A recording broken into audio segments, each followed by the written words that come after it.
Sudah dengar belum bahwa Uni Eropa alias European Union atau EU menunda ketentuan regulasi mereka untuk deforestasi alias EUDR, European Union Deforestation Regulations. Harusnya 30 Desember 2024 berlaku, tapi penundaannya 12 bulan, nanti baru berlaku di akhir tahun 2025. Seperti apa kisi-kisinya dan apa saja yang berarti kemudian harus dipertimbangkan oleh Indonesia. Yuk kita kupas, tonton videonya sampai habis ya. Oke, sebelum kita bahas lebih lanjut soal EUDR, saya mau samakan pandangan dulu tentang apa maksud dari deforestasi. Kalau kita pakai definisi dari PBB, khususnya Badan Pangan mereka, FAO, yang dimaksud dengan deforestasi adalah konversi hutan menjadi penggunaan lahan lain, terlepas dari apakah disebabkan oleh manusia atau tidak.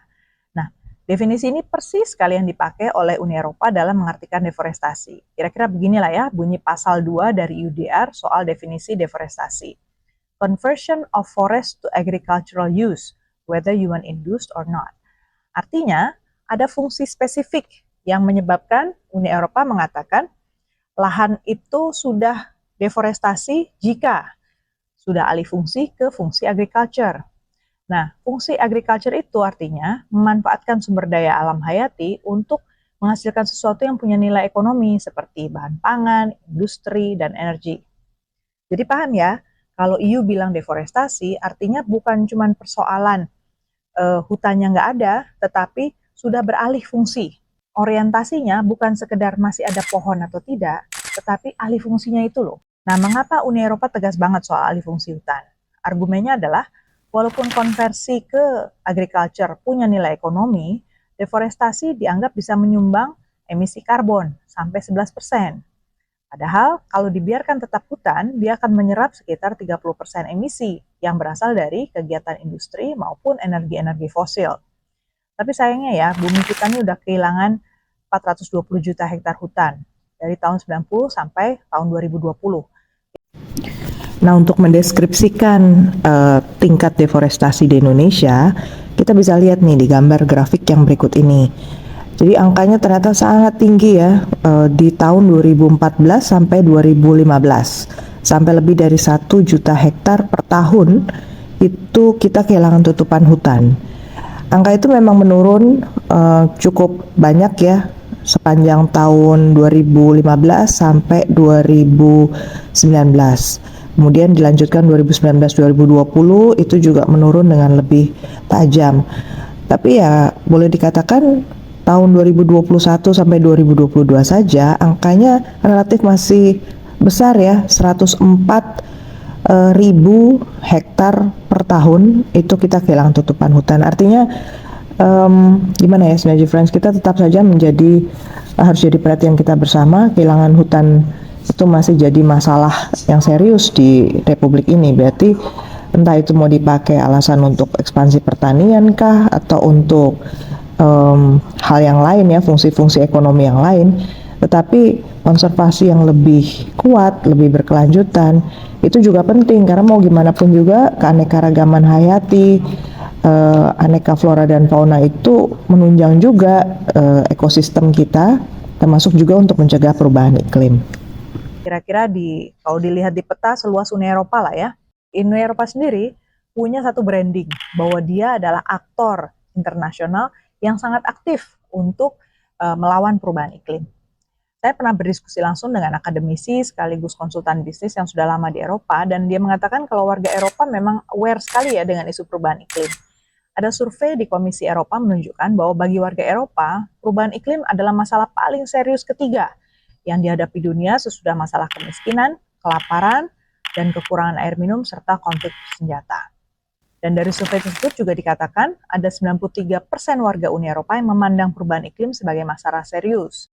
Singkat cerita, Uni Eropa punya pemikiran EUDR untuk memastikan bahwa ada evaluasi rantai pasok untuk perusahaan-perusahaan yang memasok barang-barang komoditas untuk Eropa, supaya semuanya dipastikan bebas deforestasi.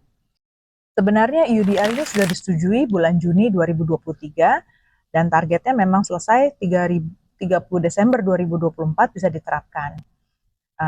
Kabarnya sempat ada penundaan karena Komisi Eropa juga mendapat tekanan kuat dari beberapa negara anggota seperti Austria, Finlandia, Polandia, Slovakia, Slovenia, dan Swedia, serta negara-negara pengekspor agrikultur utama seperti Brazil dan Malaysia. Nah, alasannya adalah negara-negara ini masih butuh persiapan yang matang dan panduan yang jelas untuk mematuhi EUDR. Ya, memang sih ya, masih ada sejumlah aturan yang kurang jelas dalam aturan ini. Misalnya kalau diwajibkan seluruh perusahaan yang memasok produk ke Eropa untuk melakukan uji tuntas, dicek semua asal-muasal produknya, maka belum semua negara pengimpor punya kerangka hukum untuk melakukan hal itu.